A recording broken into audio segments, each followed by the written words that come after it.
The top leaders in Congress will be briefed today on the intelligence that suggests Russia was paying bounties to kill U.S. service members in Afghanistan. This comes as a source tells CNN the White House was warned of the threat last year. Joining us now, CNN White House correspondent John Harwood and CNN senior law enforcement analyst Andrew McCabe, former deputy director of the FBI. As we look at all of what we've learned in the last 48, 72 hours, I've lost count at this point, about this intelligence, how it was put out there, how it was received or not received, the lack of action.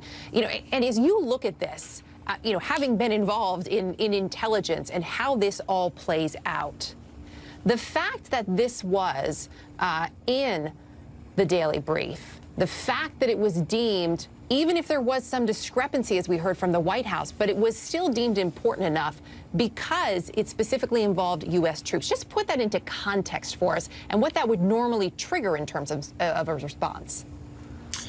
Sure. So you should think of the President's Daily Brief as essentially the crown jewel of U.S. intelligence reporting. All intelligence is information for decision makers, and the President's Daily Brief is only the most important, the most highly classified, the most sensitive information that the community believes is essential for the President to know as he makes decisions about how to run the country, how to protect Americans, how to conduct diplomacy, all those sorts of things. There's all kinds of information that ends up in the PDB, economic intelligence, diplomatic intelligence, but by far the most important information in that product is threat intelligence, intelligence that tells us about threats directed at U.S. persons, or in this case, in military personnel overseas.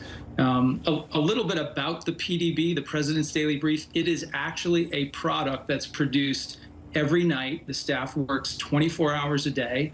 It is loaded then onto top secret, highly classified tablet computer devices, and those tablets are delivered to the President and to the other principals of the intelligence agencies who are entitled to see that material every morning.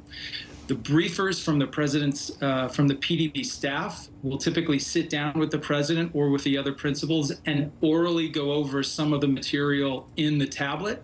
But the tablet typically contains anywhere from, let's say, 5 to 6 or 7 intelligence products. Those are usually articles that are a page or two long, so it's not hard to get through. It's specifically chosen to be matters of importance to the President and also things that the community knows the President will be interested in reading.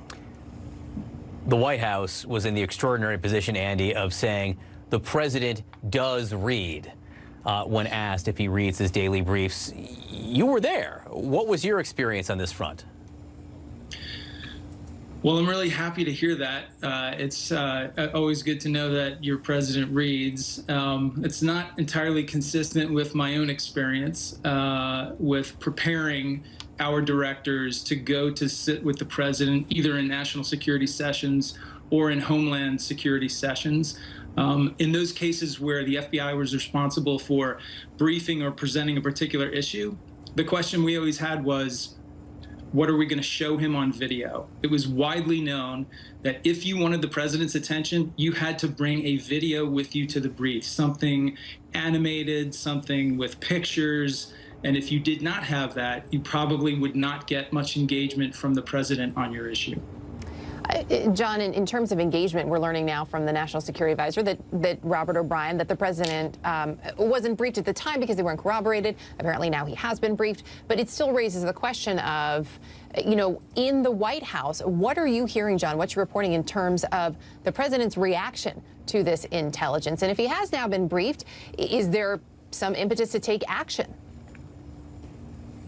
Well, we can see what the President's reaction is because he's been tweeting it this morning. He says it's a hoax and it's fake news.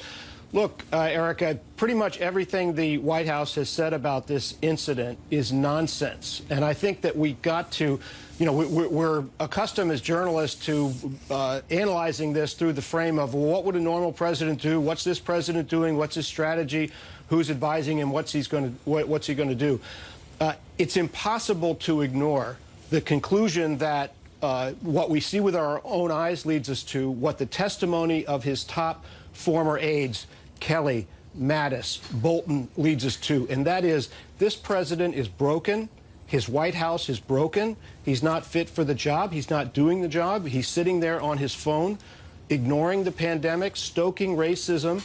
And the best you can say about this particular situation, where he is simply trying to absolve himself from responsibility, is that he's indifferent to the welfare of American soldiers.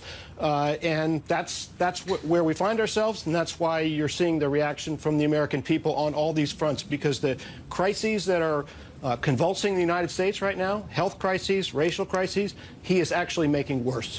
John, just to put a point on that, though, on the issue involving this intelligence that Russia was paying bounties to kill U.S. service members in Afghanistan, has the White House, the president, the Pentagon, anyone in the administration addressed the substance of the allegations? Has anyone done as much as to say, well, if they are true, then ...